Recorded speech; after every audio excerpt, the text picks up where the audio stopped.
మీ మోకాల నొప్పులకు ఎటువంటి సర్జరీ లేకుండా ఎపియాన్ పెయిన్ క్లినిక్ అందిస్తున్న అత్యాధునిక చికిత్స. నమస్తే, నా పేరు డాక్టర్ పివి రావు. నాకు దాదాపు 40 ఏళ్ల డయాబెటీస్ చికిత్సల అనుభవం ఉంది.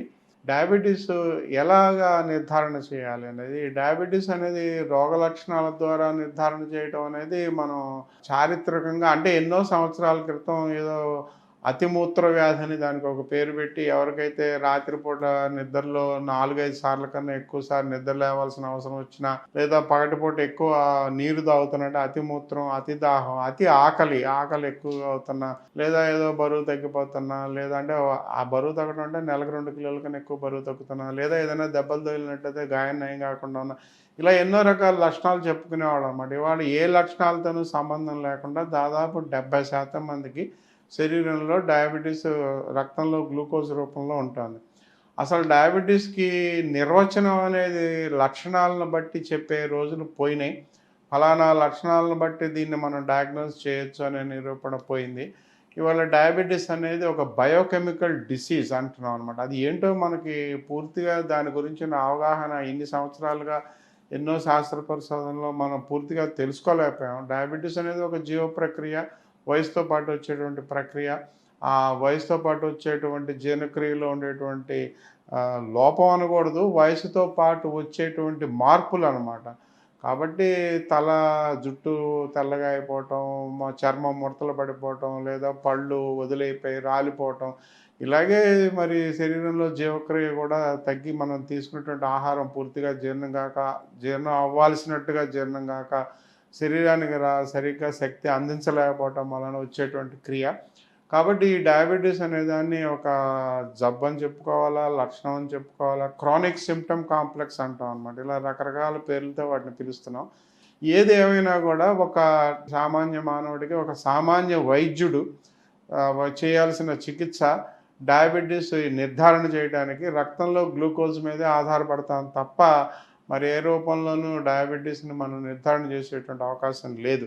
రక్తంలో గ్లూకోజ్ ఉదయాన్న పరగడుపున 7 గంటలకి, ఇవన్నీ కూడా చాలా ముఖ్యమైన విషయాలు. అంతేగాని మధ్యాహ్నం చేసిన రక్తంలో గ్లూకోజో, సాయంత్రంలో చేసిన రక్తంలో గ్లూకోజో, లేదా పరగడుపున చేయకుండా వేరే టైంలో అర్ధరాత్రి చేసిన రక్తంలో గ్లూకోజో, లేదా నైట్ డ్యూటీ చేసి రాత్రంతా పడుకోకుండా ప్రయాణం చేసి వచ్చి పొద్దున తీసుకున్న రక్తంలో గ్లూకోజో, ఇలా కాకుండా 8 గంటల పాటైనా వాళ్ళు విశ్రాంతి తీసుకునండి. విశ్రాంతి అంటే నిద్రే, అంతేగాని పడుకోవడం కాదు. నిద్రపోయి 8 గంటలైనా వాళ్ళు నిద్రపోయి ఉదయాన్నే లేచి 7 గంటల లోపు ఖాళీ కడుపుతో రక్తంలో గ్లూకోజ్ చేసుకున్నట్లయితే, అది 100 నుంచి 125 మిల్లీగ్రాముల మధ్యలో వచ్చినట్లయితే ముందస్తు మధుమేహం అంటాం. 100 మిల్లీగ్రాముల కన్నా తక్కువగా ఉంటే నార్మల్, 125 కన్నా ఎక్కువగా ఉంటే డయాబెటీస్ వచ్చేసినట్టు. అదే తిన్న తర్వాత 2 గంటల తర్వాత చేసిన రక్తంలో గ్లూకోజ్ 140 నుంచి 200 మిల్లీగ్రాములు అనమాట. 200 మిల్లీగ్రాముల కన్నా ఎక్కువగా ఉంటే డయాబెటీస్ వచ్చేసినట్టు, 140 కన్నా తక్కువగా ఉంటే రానట్టు, 140 నుంచి 200 మిల్లీగ్రాముల మధ్యలో ఉన్నట్లయితే ముందస్తు మధుమేహం అంటాం. ఇలాగా మధుమేహాన్ని నిర్ధారణకి, డయాగ్నోసిస్కి రక్తంలో గ్లూకోజ్ ఒక్కటే మనం ప్రామాణికంగా తీసుకుంటున్నాం తప్ప ఎటువంటి లక్షణాలతో సంబంధం లేదు. లావుగా ఉన్నాను, లావుగా లేను, బరువు తగ్గుతున్నాను, బరువు పెరుగుతున్నాను, లేదా గాయం అవుతోంది, నయం కావట్లేదు, ఆకలి ఎక్కువగా ఉంది, నిద్ర ఎక్కువగా ఉంది, లేదా అతి దాహం ఎక్కువగా ఉంది, మూత్ర విసర్జన ఎక్కువగా ఉంది, అతిమూత్ర వ్యాధి, ఇలా రకరకాల లక్షణాలు ఇవన్నీ ఆ రోజులు పోయినాయి. ఇవాళ రక్తంలో గ్లూకోజ్ అంతే. రక్తంలో గ్లూకోజ్ 125 కన్నా ఎక్కువగా ఉంటే డయాబెటీస్ అంతే. రక్తంలో 124 ఉన్నట్లయితే అది ముందస్తు మధుమేహం. ఇంకా 125 మిల్లీగ్రాములు వచ్చే వరకు చూడాలన్నమాట.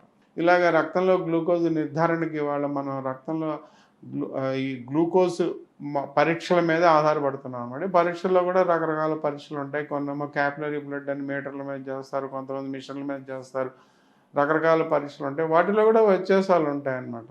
అలాగే ఇవాళ HbA1c అని చెప్పి 3 నెలల యావరేజ్ గ్లూకోజ్ పరీక్ష కూడా కొంతవరకు నిర్ధారణకి పనికొస్తుంది, కానీ దాని మీద ఆధారపడి ఇది డయాబెటీస్ ఉంది లేదని చెప్పడానికి అవకాశం లేదు. డయాబెటీస్ అనేది రక్తంలో గ్లూకోజ్ మీద ఆధారపడాలి. కానీ HbA1c అనే పరీక్ష 5.7 నుంచి 6.5% మధ్యలో ఉంటే ముందస్తు మధుమేహం అని, 6.5% కన్నా ఎక్కువగా ఉంటే మధుమేహం అని ఈ మధ్యకాలంలో కొన్ని సంవత్సరాలుగా అది కూడా రోగ నిర్ధారణకి ఉపయోగపడుతోందని చెప్పి కొన్ని దేశాల్లోని వాళ్ళ యొక్క మార్గదర్శకాలు, వాళ్ళ యొక్క ఆరోగ్య సూత్రాల్లో అంటే వాళ్ళ యొక్క గైడ్లైన్స్లో దీన్ని కూడా పొందుపరిచారు. హెచ్బిఏవన్సీ అంటే గ్లైకేటెడ్ హీమోగ్లోబిన్ అనే పరీక్ష 6.5% కన్నా తక్కువగా ఉన్నట్లయితే డయాబెటీస్ లేనట్టు, ఎక్కువ ఉన్నట్లయితే ఉన్నట్టు అన్నమాట. కాబట్టి డయాబెటీస్కి వాళ్ళ నిర్ధారణ డయాగ్నోస్టిక్ టెస్ట్ అనేది ఒక్క రక్తంలో గ్లూకోజ్ మీదే ఆధారపడింది కానీ ఎటువంటి లక్షణాల మీద ఆధారపడలేదు. కాబట్టి మనం వాళ్ళ సలహా ఏమి ఇస్తున్నామంటే భారతదేశంలో 25 ఏళ్ల వయసు దాటిన ప్రతి ఒక్కళ్ళు కూడా లక్షణాలతో సంబంధం లేకుండా ఉదయం 8 గంటల పాటు అయినా కూడా నిద్రపోయి ఉదయం లేచి 7 గంటల లోపునే పరగడుపున రక్తంలో గ్లూకోజ్ చేసుకుని అది 100 నుంచి 125 మధ్యలో ఉంటే ముందస్తు మధుమేహం రాబోతోందని, లేదా 125 మిల్లీగ్రాముల కన్నా ఎక్కువగా ఉంటే వచ్చేసిందని తెలుసుకోవాలి. ఈ రక్తంలో గ్లూకోజ్ పరీక్ష అనేది మాత్రమే ప్రామాణికంగా మనం దాని మీద ఆధారపడాలి తప్ప ఇక వేరే మార్గం డయాబెటీస్ నిర్ధారణకి, డయాగ్నోసిస్కి లేదన్న విషయాన్ని తెలుసుకోవాలి.